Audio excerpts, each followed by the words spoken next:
right, so with that, I would like to thank you for joining us on the broadcast this morning. Of course, sharing your appeal to the people of Manipur. You've of course served them earlier as well. Meanwhile, viewers, we're shifting focus to some breaking updates that we're tracking from the United States of America. U.S. Supreme Court has rejected the plea of 26/11 Mumbai terror attack mastermind Tahavur Rana, who sought stay on his extradition to India. In fact, have the copy of that application over here. You can see, in fact, in this application that was for a stay. It was application number 24A852. It was submitted to Justice Kagan, and in fact, a supplemental brief of the applicant was also filed, but as of 6th of March, that is yesterday itself, this application was denied by Justice Kagan,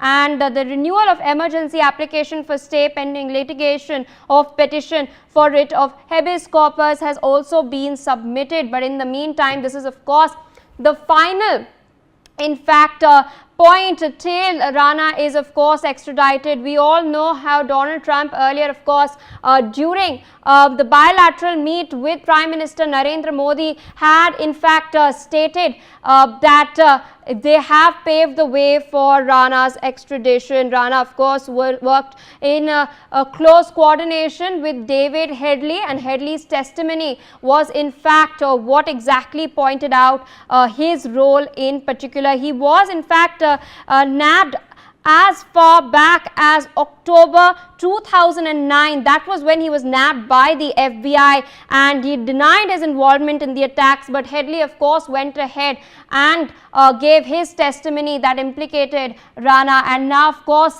Justice Elena Kagan has denied his application number 24A852 that was submitted on the 28th of February, and that has now been denied on the 6th of March. Meanwhile, my colleague Aditya Wadhwan with us on the broadcast. Aditya,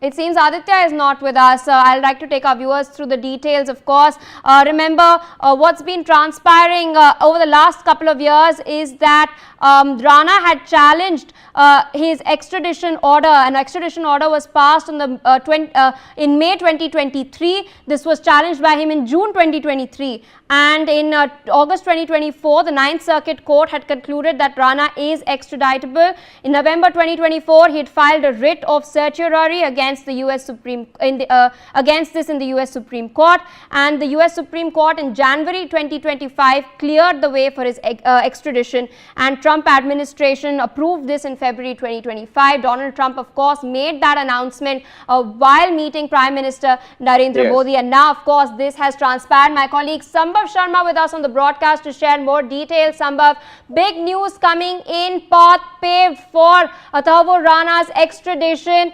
He, of course,